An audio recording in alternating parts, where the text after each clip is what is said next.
loving yourself. So throughout the process of me trying to get my divorce, my civil divorce, this is, I have had to. I went through every emotion and feeling that exists on that emotion slash feeling spectrum. I have experienced every single emotion on that spectrum, and there were so many times where mentally, spiritually, emotionally, I've not been strong enough where I'm able to begin my healing process, my recovery process, and that is only possible when I love myself. And I've not been able to love myself throughout continuously that 4 year period of trying to get my divorce from start to end. And when there were times where I wasn't able to love myself, where I looked in the mirror and I couldn't look at myself, every negative thought will come and overload your mind, and then you're more receptive to listen to other people's opinions and how they think you should go about certain things and how you made the wrong decision. And then that goes into this horrible cycle of self-hating, guilt. Did I make the right decision? Did I not make the right decision?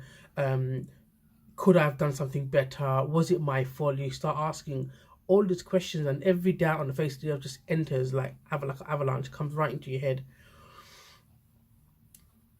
And I spoke previously about not giving up. I've spoken previously about sticking with your guns and seeing through a decision that you make. But I've also realized that none of those two things would have been possible if I hadn't loved myself, if I hadn't cared about myself and loved myself enough to want to bring about what I believe to be a positive change, a life-changing decision where I knew in the long run that was going to be better for me. And when you're in that negative state of mind, it's very hard for you to love yourself.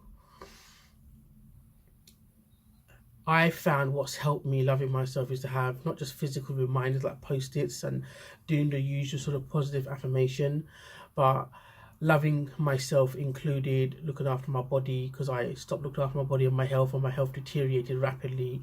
My weight ballooned like ballooned out of control. And I wasn't loving myself. Loving myself is not just a feeling. Loving yourself is about putting in action the things that you need to do to look after your mind, body, and soul. And I neglected that for so long, over 2 years.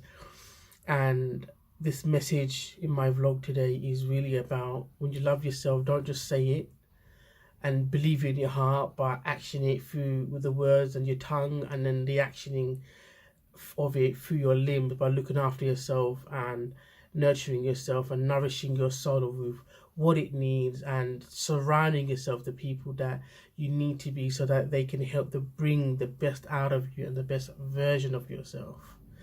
So loving yourself is incredibly important, and that's something to think about.